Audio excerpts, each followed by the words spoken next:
Hi everyone, and welcome to the second session of the Blind Girl Empowerment Program. This session is all about your period. Woohoo!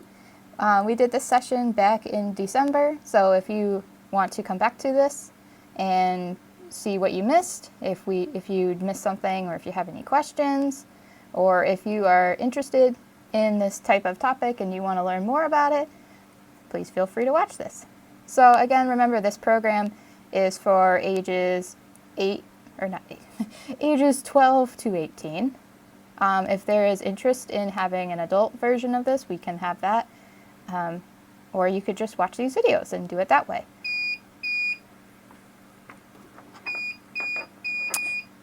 Sorry, we have some beeping in the background. So this topic is all about your period, what it is, how to deal with it as a blind person. Fun times. So we're going to go right into it. So first of all, what is your period? It is the shedding of your uterus. So about every month typically after the age of 12. Sometimes it's sooner, sometimes it's later, all depends on the individual. But usually around age 12 to 14, the female will start to shed their uterus lining. That's because there is no baby there. Every month your body starts to build up in preparation for a baby, but if you are not pregnant, then the lining that would house your baby just falls out. So this is usually about a tablespoon or so of blood every day. Now this depends on the individual as well. Some people bleed more, some people bleed less, and it's just every single woman that you talk to has it, or had it, or is going to have it. It's just a simple female thing that happens. So there's a bunch of people you could talk to, mom, dad, sister, I guess you could talk to your dad. But any female that's around, you want to talk to them, go for it. You want to email me or talk to me, go for it. So there are some side effects that come with it. So it might be headache or stomach pain, back pain. You might have cramps. Some people have acne that flares up, so that might be some tactile marker for you. Is if your acne starts to flare up, then it's like, okay, it's starting to come. I should start to prepare. And so these are all individual things that happen. They're the most common side effects that happen. So those are some things to happen. And everybody's different. So everybody's going to have different things. I know for me, a little bit of TMI, but a little for me, my skin starts to flare up a little bit and I get like stomach pains a few days before. And then I know, okay, it's time to prepare, time to make sure that I know when things are coming. So that's basically what it is and kind of what to expect. So there is several different ways that you can find out when your period is coming. So you can use a period tracker. I use Clue. It is free. It is accessible. I love it.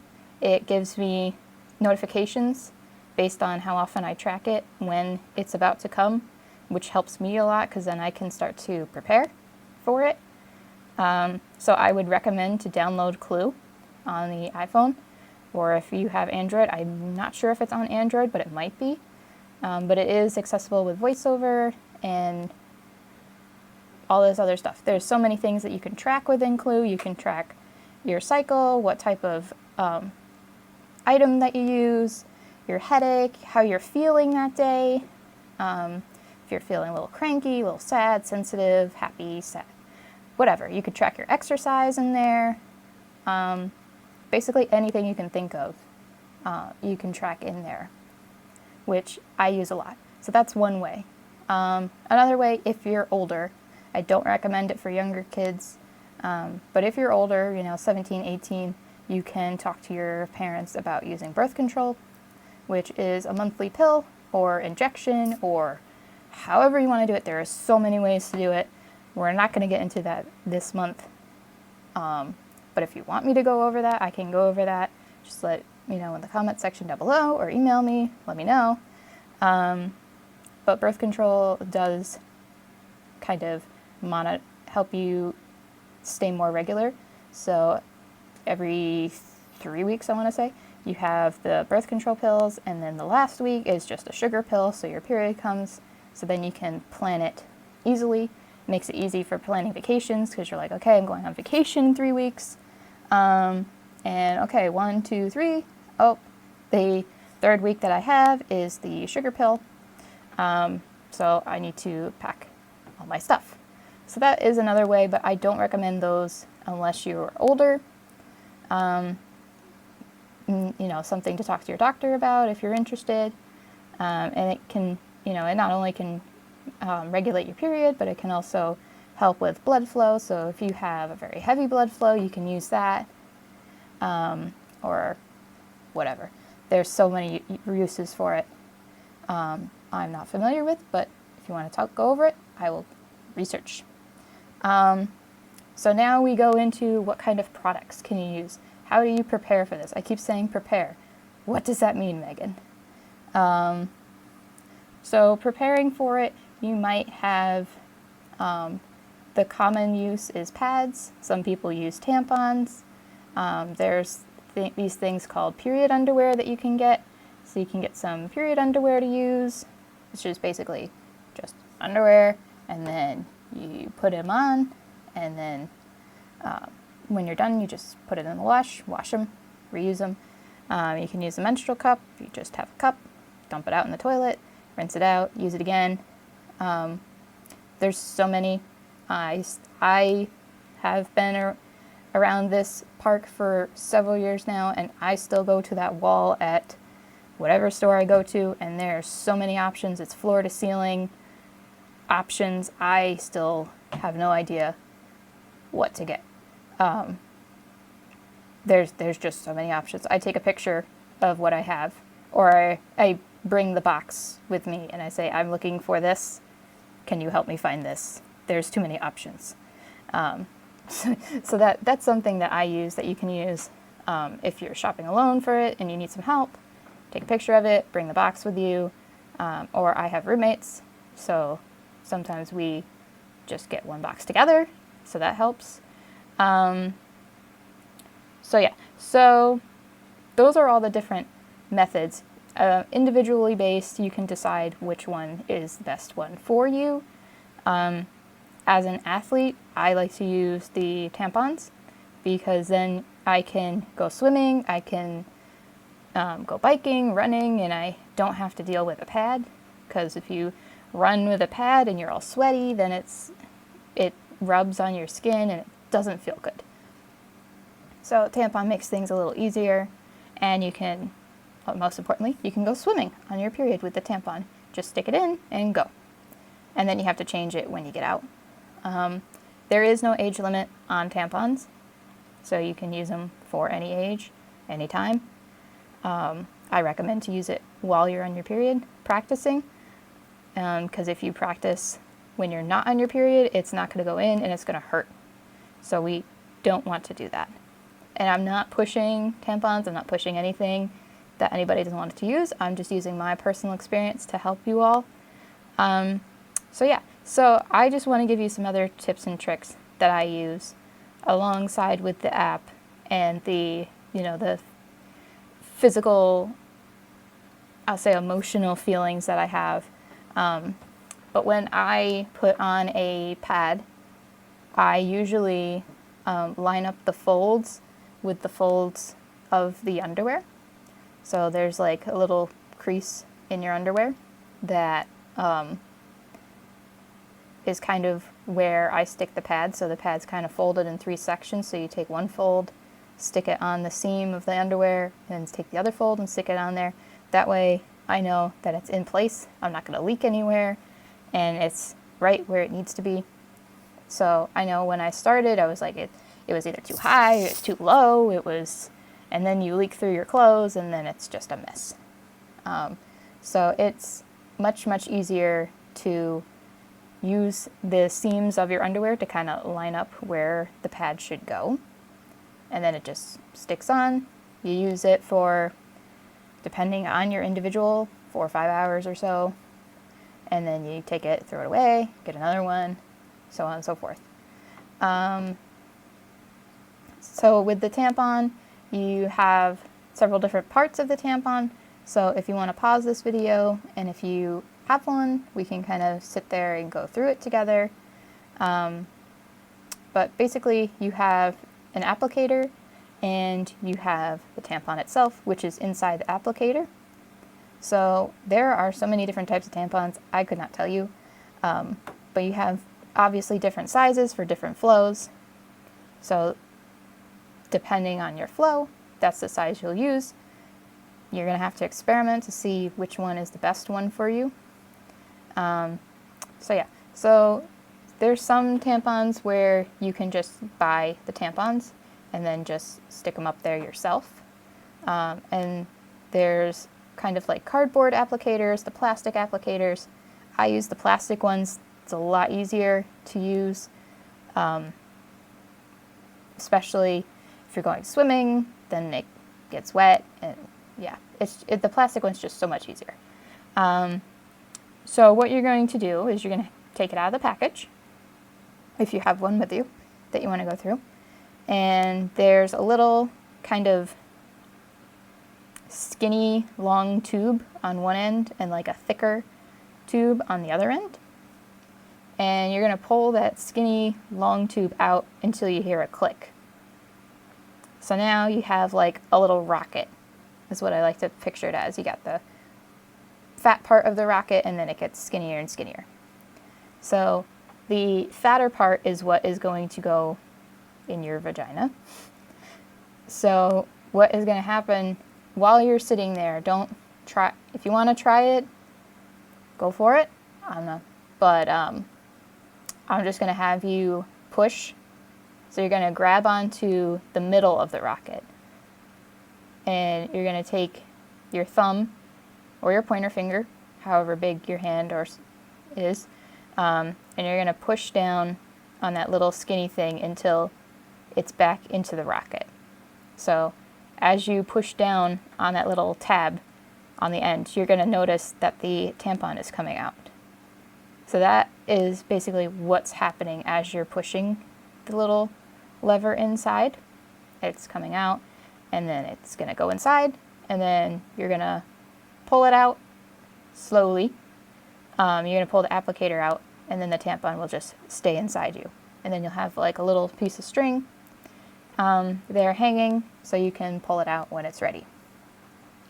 So when you put it in, you want to basically have the applicator go all the way to where your fingers are in the middle of the rocket. So that way you know that it's all the way in. When I first started using them, I kind of did this little thing around the bathroom before I took the applicator out, where I would kind of do some like lunges or some squats or try to like sit down on the toilet, because if it's not in right, you're going to know. If it's not in far enough, you're going to know. It's going to be very, very painful. And it's going to be hard to take it out because it's just been put in. So kind of do some lunges around the bathroom when you're first doing it. Try sitting down, because you should not feel it. You should not feel it at all. I thought that was a myth when I first learned about it, but apparently it is not. I can tell you it is not. So doing something like that kind of helped me, and I hope it helps you. There are instructions on the box, but for most of the people watching this, that's not going to be very helpful. Watching the instructions or trying to watch YouTube and people are like, oh, you do it like this, this, this, and this. Well, what does this mean? I hope that kind of helped you a little bit on how to do it, how it works, and all that stuff. So the last thing I want to cover with you before I end this is something very important that I didn't know until just recently, and that is a little bit of a TMI. So if you don't want to hear it, stop the video now. But it's something that I thought was very helpful as a blind person, and something I didn't know until somebody told me. But when you bleed, it is not just blood, but it's also tissue. So it's a kind of like a chunky kind of texture to it. I didn't know that until somebody basically like described it. I just thought it was just straight up blood, but no, because that's the tissue of your uterus kind of coming out, so it's a little bloody and chunky.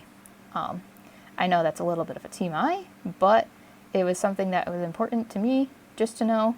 So now all of you know. You can use your imagination on something that it might look like, but I'm not going to gross you out or ruin any type of food or anything for you. But yeah, so that is basically what we went over for our period talk, was different things like that. Oh, so one last thing, I guess, is I want to go over when you're an athlete and you're a female, if you over-exercise. So if you're doing basically what I did for Ironman. So if you're doing 80-mile bike rides every other day, you're doing 20-mile runs, you're doing a bunch of swimming, you're doing a bunch of biking, a bunch of whatever, you might end up losing your period because your body is not able to keep up with all the stuff that you're burning and all the hormones. There's just so much going on that you might lose your period.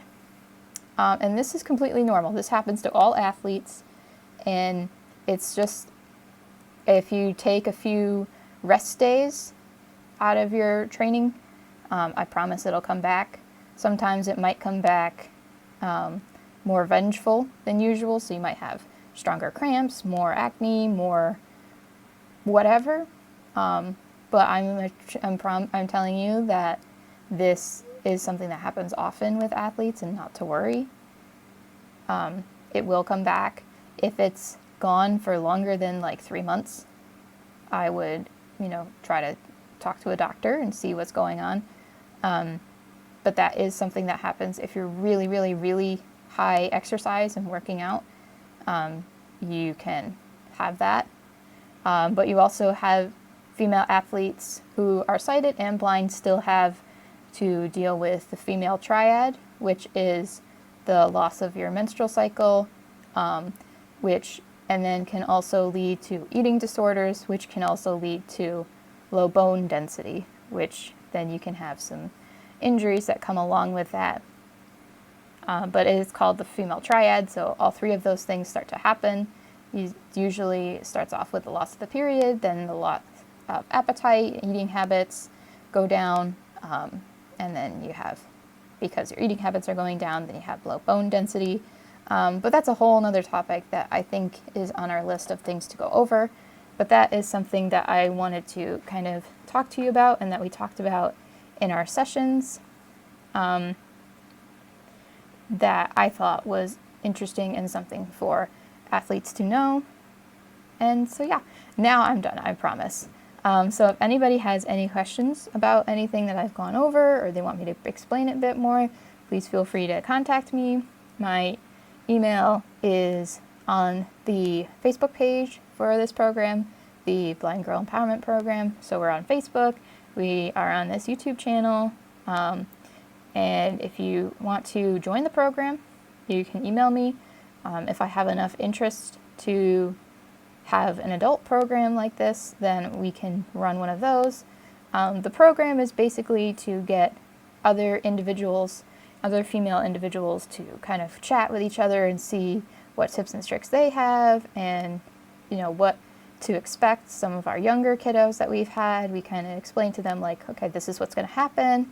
And then we have our older kiddos that are like, okay, this is how I felt when I first got it. And so it's a great time. We have some people that come and they sit and chit chat with me, and we just go over some tips and tricks. I give them my tips and tricks, and we just have a conversation about how to deal with everything. So next month we will be having one in January. I'm posting this in January. It was made in December.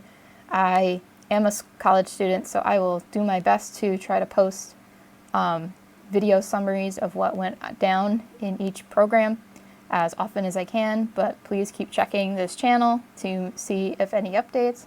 I might send out a post or something letting everybody know that there's a new video. But yeah, other than that, Thank you for listening, and I hope you found this helpful. And I will see you next time.